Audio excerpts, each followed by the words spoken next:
तो यार आज का मार्केट पार्टिसिपेंट्स का डेटा आ गया है और डेटा के अंदर ज़्यादा कुछ चेंज है नहीं क्योंकि मार्केट के अंदर वॉल्यूम है नहीं। ठीक है। तो मार्केट अभी एक सस्पेंस जोन के अंदर है अभी। वॉल्यूम की बात करेंगे तो वॉल्यूम इतनी ज़्यादा सिग्निफिकेंट रही नहीं है मार्केट के अंदर। अभी देखो सभी ने प्रोब तो लॉन्च किया है देखने के लिए कि मार्केट के अंदर मैनिपुलेशन हुआ था कि नहीं हुआ था पहले दो ट्रेडिंग सेशंस के अंदर, स्पेशली मंडे ट्यूसडे को लास्ट वीक, है ना। तो अभी देखते हैं चीज़ें कैसे टर्न आउट होती है। बट अगर सिर्फ और सिर्फ मार्केट पार्टिसिपेंट्स के डेटा की बात करेंगे तो आज मार्केट पार्टिसिपेंट्स डेटा के अंदर कुछ खास चेंज नहीं हुआ है। बस पोजीशन क्लोज हुई है और वो एक्सपेक्टेड भी था। तो अगर आप क्लाइंट्स का देखोगे तो क्लाइंट्स ने स्टॉक फीचर्स ऐड किए हैं, इंडेक्स फीचर थोड़े बहुत ऑलमोस्ट नेग्लिजिबल इन्होंने उसके अंदर ट्रेडिंग की है। इंडेक्स कॉल्स को देखोगे तो लॉन्ग्स इन्होंने क्लोज किए हैं। ठीक है। और इंडेक्स पुट्स को अगर आप देखोगे तो इंडेक्स पुट जो ये शॉर्ट करके गए हुए थे फ्राइडे को, वो इन्होंने क्लोज किए हैं। ठीक है। तो ना तो इनको इंडेक्स पुट्स के अंदर फायदा हुआ है और ना ही इंडेक्स कॉल्स के अंदर फायदा हुआ है। तो इनको आज दोनों तरफ का स्टॉप लॉस लगेगा। जैसे हमने फ्राइडे की वीडियो के अंदर भी डिस्कस किया था कि मार्केट दोनों तरफ का मूव देगी। ठीक है। मार्केट ने दोनों तरफ का मूव दिया और फ्लैट क्लोज हुई क्योंकि इनका स्टॉप लॉस ही लगा के प्रोज एंड एफ आई पैसा बनाते हैं। ठीक है। अगर आप एफ आई का डेटा देखोगे, एफ आई ने स्टॉक फीचर्स के अंदर शॉर्टिंग की है, इंडेक्स फीचर्स के अंदर भी शॉर्ट ऐड किए हैं। इंडेक्स कॉल्स जो ये लोग शॉर्ट करके गए हुए थे वो इन्होंने क्लोज किए आज। और इंडेक्स पुट अगर आप देखोगे तो इंडेक्स पुट इन्होंने थोड़े बहुत आज ऐड किए। तो अभी हमने फ्राइडे के डेटा में ये बात डिस्कस की थी कि प्रोज एंड एफ जो है ये almost almost similar amount of quantity एक दूसरे की बाय और सेल करके बैठे हुए हैं। तो आज एफ का मोस्टली जो इन्होंने शॉर्ट की हुई थी कॉल्स उसके अंदर इनका भी स्टॉप लॉस हिट हुआ है। अगर आप प्रोज का डेटा देखोगे तो प्रोज ने स्टॉक फीचर्स थोड़े बहुत बाय किए। इंडेक्स फीचर्स के अंदर जो शॉर्ट थे वो इन्होंने ऐड किए हैं, वो इन्होंने क्लोज किए हैं।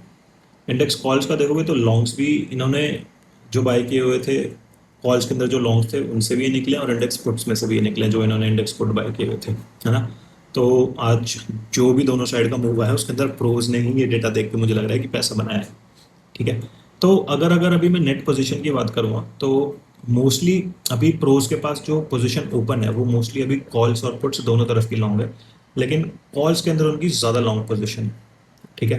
तो अभी अगर कोई सिग्निफिकेंट वॉल्यूम कल मार्केट के अंदर नहीं होते तो मार्केट का वही टाइम पास ही चलना है। ठीक है। अब वो डिपेंड करता है कि मार्केट कहाँ खुलती है। अगर पहले नीचे खुलती है तो फिर ऊपर जाएगी, ऊपर खुलती है तो नीचे आएगी। ठीक है। तो यही होना है कल मार्केट के अंदर अगर कोई सिग्निफिकेंट चेंज इन वॉल्यूम कल ऑब्जर्व नहीं होता है। ठीक है। क्योंकि कल मोस्टली अगर आप देखोगे ऑप्शन सेलर्स एक्सपायरी के ऊपर अब होते नहीं है, मोस्टली लिक्विडिटी प्रोवाइडर वही होते हैं। ठीक है। तो जो भी मूव आएगा प्रीमियम्स तो हाई रहेंगे। जैसे सेंसेक्स की एक्सपायरी के टाइम भी हमने देखा था। I am hoping premiums high रहेंगे। अब जो भी कुछ होगा मोस्टली वो 3 बजे के बाद ही होगा अगर मार्केट फ्लैट रही तो पूरे दिन।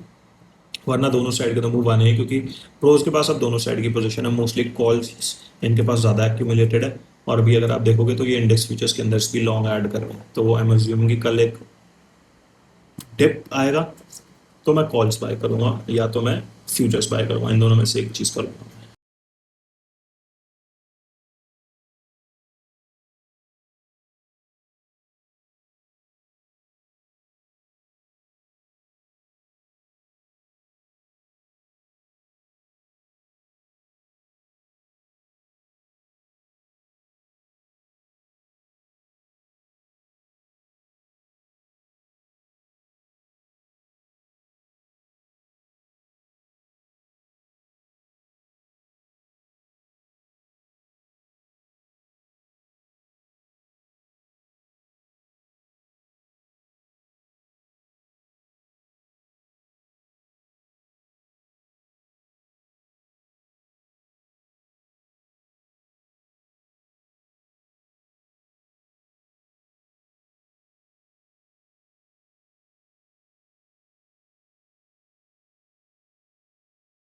तो अभी अगर आप देखोगे ये फ्यूचर्स का चार्ट है। ठीक है।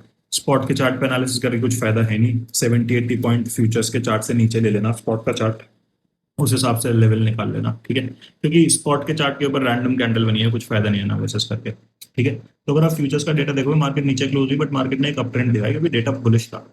ठीक है। अब यहाँ पे ना मार्केट के अंदर कॉल्स ऐड होनी स्टार्ट हो गई समवेयर अराउंड 24,700। तो ये स्पॉट का 24,600 का लेवल है जहाँ पे मैक्सिमम राइटिंग भी हुई थी। ठीक है। उसके बाद आप देखोगे मार्केट नीचे आई नीचे आई नीचे आई, अपना यहाँ पे कॉल्स एक्यूमुलेट होना स्टार्ट हो गई थी, ठीक है। फिर आप देखोगे 150 का टाइम है, 150 के टाइम में एचडीएफसी बैंक में जाके देखोगे तो इंट्राडे वहां पे शॉर्ट्स ऐड हो गए थे इंडेक्स को नीचे डालने के लिए। इसके पीछे का रीजन पता है क्या? अभी जितनी भी कॉल शॉर्ट एफ आई ने करी हुई है ना, वो सारी की सारी कॉल्स प्रोज ने बाय की हुई है। अब जब ऐसे दो मेजर प्लेयर्स मार्केट के अंदर एक दूसरे के ऑपोजिट होते हैं ना, एक दूसरे का स्टॉप लॉस लगवा रहे हैं, तो उसकी वजह से पूरी मार्केट सफर करती है। ठीक है। और एक दूसरे का स्टॉप लॉस इतनी आसानी से नहीं लगने देंगे। रिटेलर होता तो उसका आराम से लगा देते स्टॉप लॉस, बट इनके पास पैसा है तो इनको अपने आप को प्रोटेक्ट भी करना आता है। हम वॉल्यूम की बात करेंगे तो आप देख सकते हैं वॉल्यूम प्रोफाइल के ऊपर मैक्सिमम ट्रेडिंग भी ना इसी जोन के ऊपर होगी। ये आप देखोगे 24,650 का जोन लगा लेते हैं स्पॉट के अंदर, क्योंकि 750 है फ्यूचर्स के अंदर। मैक्सिमम यहाँ पे सबसे कम ट्रेडिंग हुई है, इसलिए ना मार्केट यहाँ से बार बार रिजेक्शन ले रही है, ठीक है।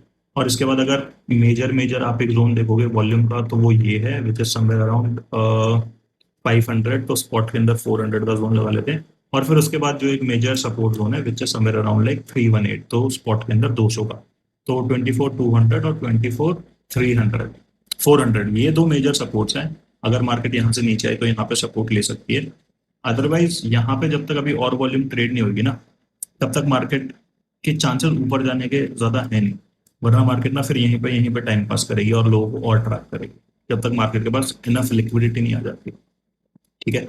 अगर आप पुट्स का डेटा देखोगे तो रिटेलर्स नेट पुट के ऊपर शॉर्ट है, एफ आई और प्रोज ने वो पुट्स बाय किए हुए हैं। तो एक डाउन ट्रेंड भी हम एक्सपेक्ट कर सकते हैं, ठीक है, क्योंकि रिटेलर्स का स्टॉप लॉस लगाना उनके लिए आसान है, ठीक है। तो अब अगर एक डाउन ट्रेंड आता है तो मेजर सपोर्ट फिर 24,400 और फिर 24,200 का, ये दो मेजर सपोर्ट रहेंगे, ठीक है। बाकी अगर मार्केट गैप अप खुल के तो फिर यहाँ पे ना थोड़े टाइम तक वॉल्यूम बिल्ड होनी चाहिए 24,650 के ऊपर या 24,600 के लेवल के आसपास। अगर वहां पे ज्यादा टाइम तक मार्केट ने सस्टेन किया, वॉल्यूम बिल्ड हुई, तो हम एक्सपेक्ट कर सकते हैं कि मार्केट थोड़ा ऊपर शूट अप करेगा। क्योंकि अगर आज आप देखोगे मार्केट क्लोज होने के बाद यूएस का पे रोल्स का भी डेटा था, वो आ जाए, वो भी बुलिश है, ठीक है। गिफ्ट निफ्टी भी उसकी वजह से ऊपर है, नैस्डैक भी ऊपर है, ठीक है। बट हाँ, जब तक यहाँ पे सस्टेन नहीं करेगी मार्केट और ट्रेड नहीं करेगी, तब तक ऐसे ही यहाँ पे टाइम पास चलता रहेगा।